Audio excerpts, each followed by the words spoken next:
the light that leads the blind to see. Voice of the word, voice for the good, voice of the hope, voice of me, voice of the word, TV. VW.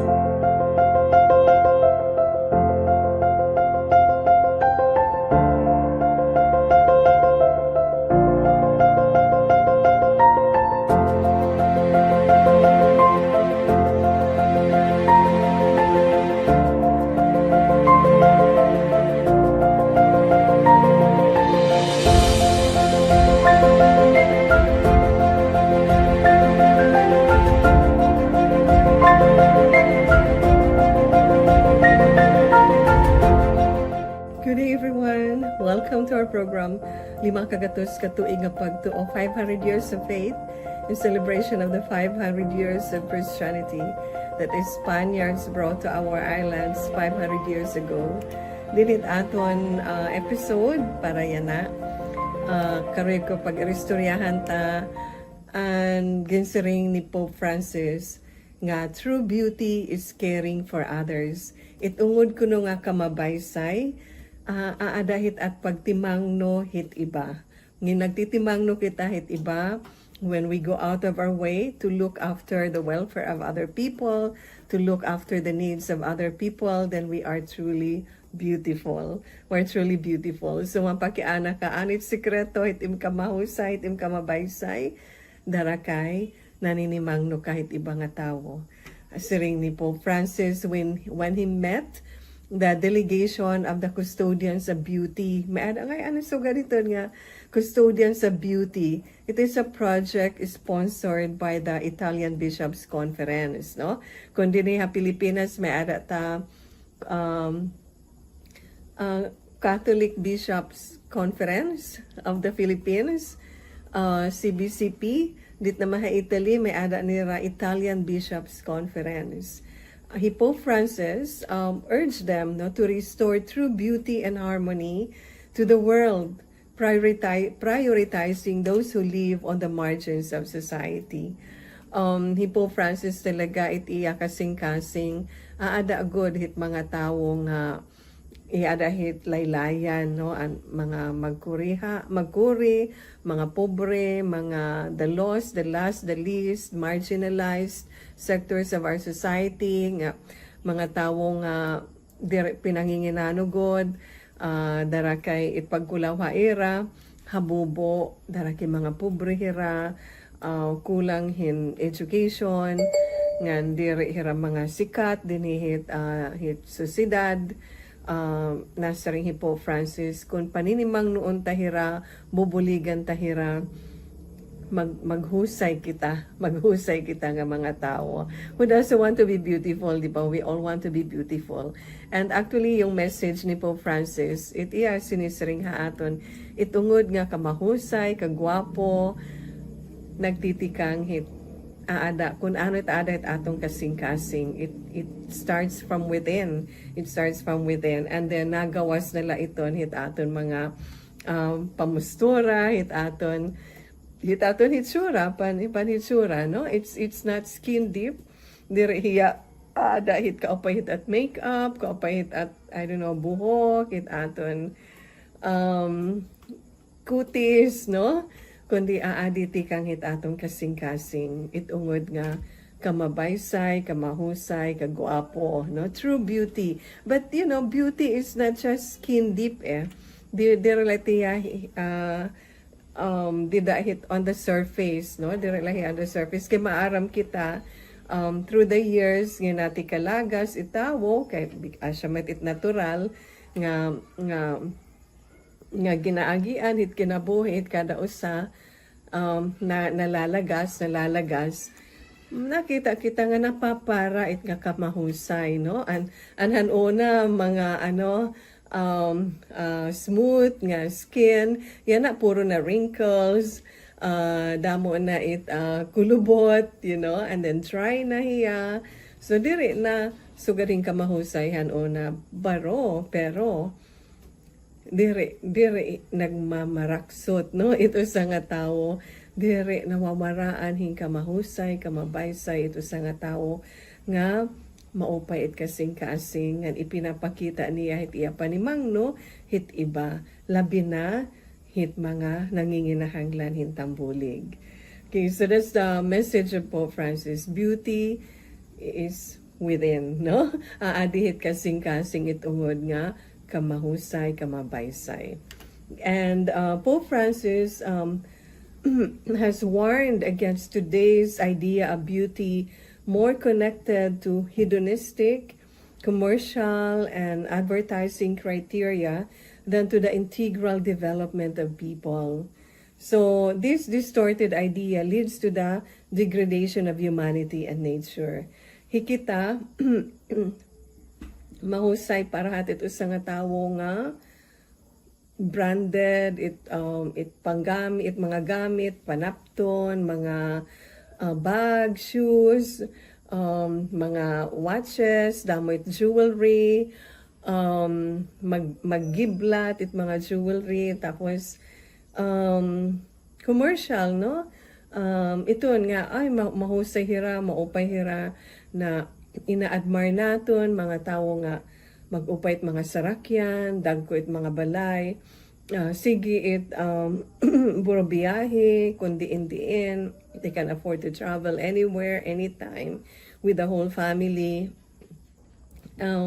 Tapos, nga tanan itira kakadtuan ka mag-upay mga Instagrammable, no? Mga Instagrammable nga lugar.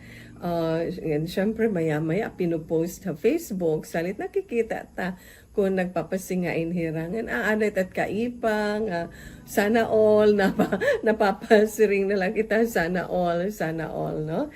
Pero nasing Pope Francis, this is a distortion, no? Hit ungod nga kahulugan, hit ungod nga buot signon, hit husay, no? Hit baysay, hit beauty. Because beauty, the true beauty, refers to the integral development of people. It bugos, no, nga pagkatawo. Dire lahit panlabas, dire lahit physical, dire lahin mga gamit, hit mga possessions, no, hit usa nga tawo. Mabilib good kita, no, hit mga tawo nga, wow. It era mga bag kamamahal, no? Dire la mga ordinaryo, kundi it era bag pala more than hundreds of thousands of pesos na, may iba nga ni millions worth of pesos. Oo, salit nga bag, no? Hikita dani waray karga it at wallet. Waray karga at wallet, tira bag pala. Ano pa daw la diretso lo, di ba? Syempre ano pa ito, mamagmahal. Pero nasing Pope Francis, dirin siya itungod nga kamahusay. So Pope Francis, he was addressing, no, the delegation, the participants, no, in the custodian of beauty, custodi de bello, as it is Spanish, not Spanish but Italian equivalent, no, custodi de bello. It's a project, a joint venture of non-profit and for-profit companies and public entities spearheaded by Italian bishops, no? Mga bishops, mga Italian nga mga obispo, hirain ang nagpasimuno ini nga project, custodian sa beauty. Makalilipay la, di ba? Makalilipay la itiat ngaran itiat title. Salit I got interested and I want to share it with you. Ano ini nga custodian hit beauty, hirait na kapot, no? Hit kamabaysay. So it is aimed at promoting a new model of social integration that focuses on work and beauty as a driving force for economic development. Ayan pala yan, no? So, it's joint venture in mga Italian bishops ngayon, non-profit and for-profit companies. Imagine, no?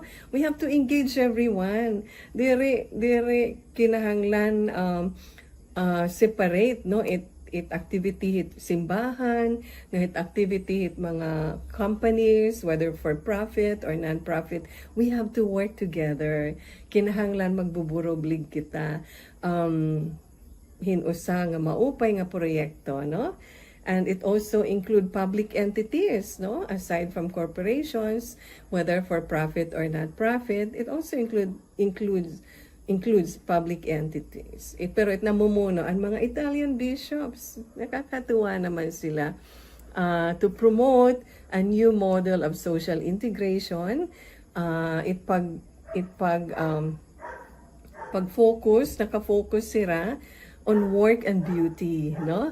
Nga trabaho nakakahatag in baysay, no? Nga it baysay can lead one to work, no? Can lead one to work. So welcome hirani po Francis dida Clementine Hall or Clementine Hall. I've been there. That was back in 2018, I think. I attended a workshop, a two-day workshop in the Vatican.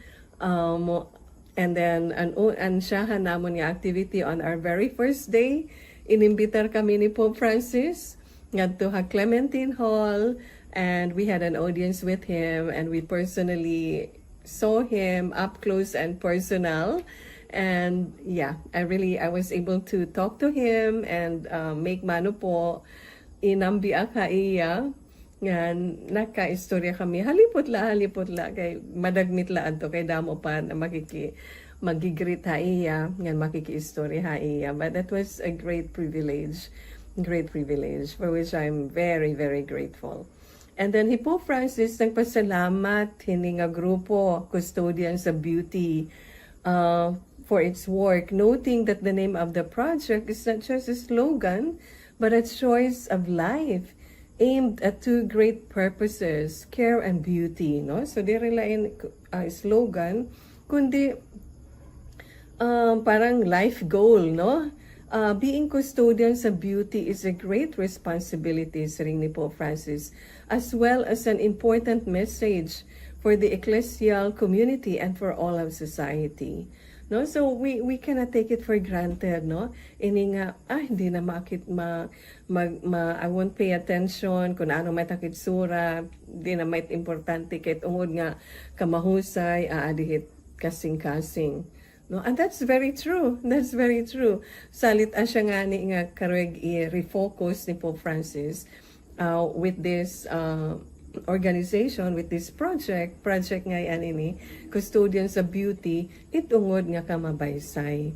What I'm saying is, di rin buot sigon nga darakay, itungod nga kamabaysay, kamahusay, aadimay kasing-kasing, di na kita mag-aaya, di na kita magsusudlay, di na kita magpapakaupay, you know. No, we have to take care also of how we look outside, no? And nagiging reflection maitiya kung ano kita inside. So, caring is a community effort to protect the dignity of all. So, it goes beyond, mga panlabas na hitsura, kung ano kita adihit gawas. It talks about the dignity of the person. Maaram kita nga dignity is what makes us human beings, what separates us from the animals. Kay mga animals, living things, no? Pareho liwatira, may ada kinabuhi, nabubuhi, namamatay, but we are above the animals because not only do we have reason, but because we have dignity. May ada ta dignidad. And this dignity comes from our being children of God, being sons and daughters of God. Didait tikang o amo ini its source hit aton dignity nga kita mga anak hit Ginoo, sons and daughters of God.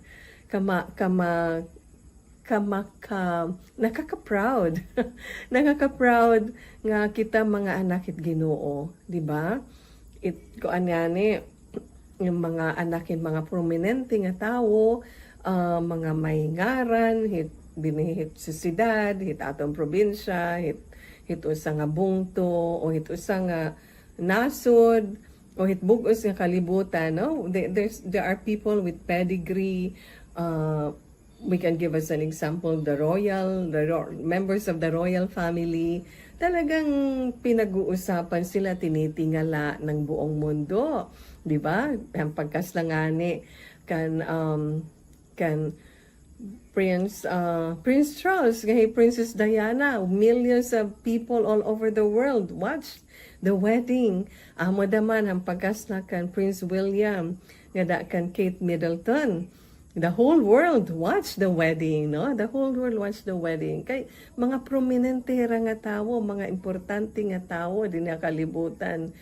Kay mga anak hinhadi, hinray na. Pero naman hikita, anak kita, the King of Kings, no? Hit nga tanan nga hadi ang kalibutan, hiya it pinakahadi. Diba? So we have to be proud of who we are. That's where our dignity comes from. That we are children, sons and daughters of God.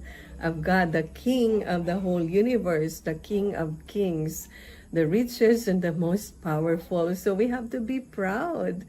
Kinahanglan magdasig kita, maglipay kita, magrayha kita, nga kita mga anak hit Ginoo. Mga inakit Ginoong may ada dignidad, salit protektarita ini.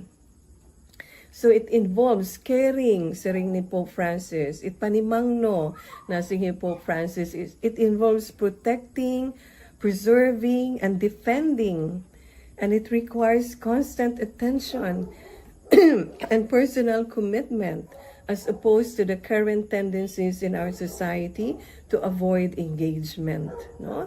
So it inungod-ungod ko no nga panimangno, caring is a community effort to protect the dignity of all. Let me repeat that, no?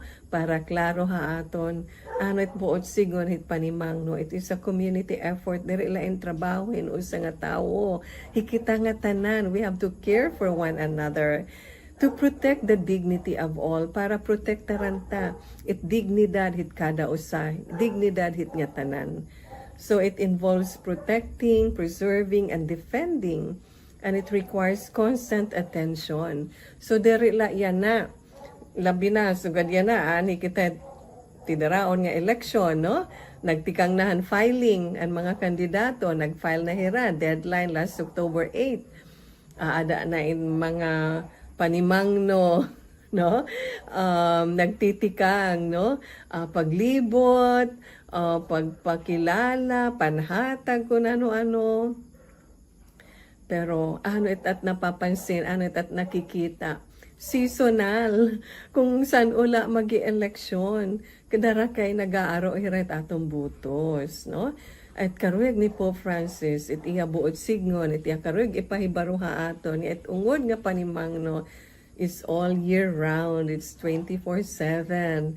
Diri la seasonal, diri la ngin election period, diri la ngin mga oras nga kinahanglan ta, it butos, it mga tawo, no?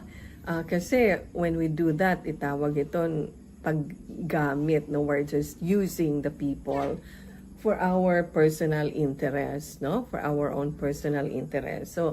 So pamati kita kan Pope Francis, kasi gintutudoan kita niya hitama nga pamatasan nga maghahatag haaton hit ungod nga kalipayan. Alright, so it is a community effort in which each person with their abilities and skills, with their intelligence and heart, can do something for others, for our common home, from a perspective of integral care of creation.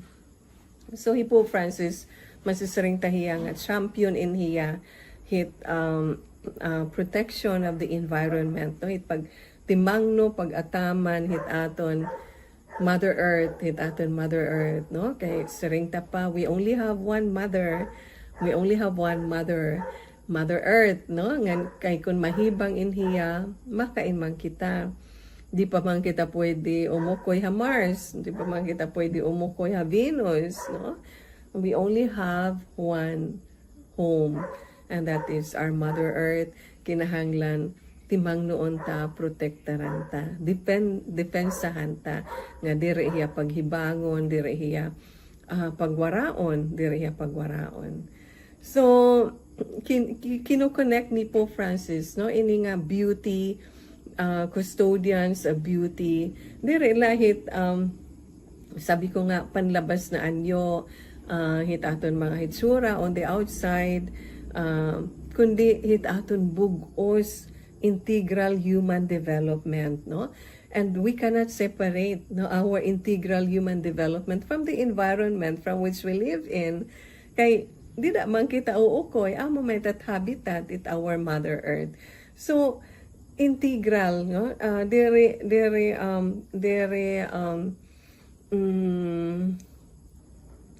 Dere compartmentalized, no, nga pagkulawhin beauty kundi kabugusan.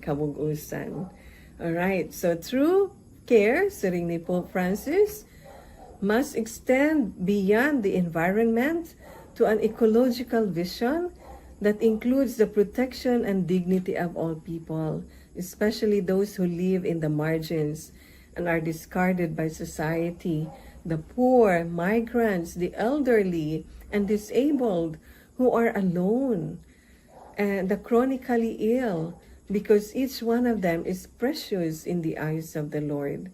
Wow, nakaka-touch. Pope Francis, he had been going around and everyone is so touched, no? Iyang mensahe. Just looking at him, if you remember also, Pope John Paul II, who is now a saint, Pope Benedict XVI, tira nga mga Santo Papa, nakulaw pala kita haera, even from a distance, we're already moved, no, by their holiness, by their sanctity.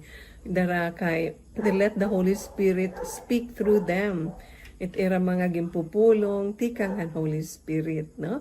Because they open their heart, their mind, their soul, their everything to God, no? To God, because they are the representatives or representation of Christ on earth. They are the vicar of Christ on earth. It aton Santo Papa. Salid, ginamamati kita haera when they speak as popes, they are infallible. Diri hira nagsasala because they are speaking, because it is God speaking through them, no? It is God who speaks through them. Salit kinahanglan mamati kita, no? Labi na kay mag-upay itera mga pulong, itera mga pinapaangbit haaton. So nasaring Pope Francis, today there are so many people on the margins, discarded, forgotten, and in an increasingly efficient and ruthless society. The poor, the migrants, the elderly and disabled who are alone, the chronically ill, yet each one is precious in the eyes of the Lord. Kada usa, in tawong nga nag-uusaan, hinlagas nga nag-uusaan, masinalakit nun,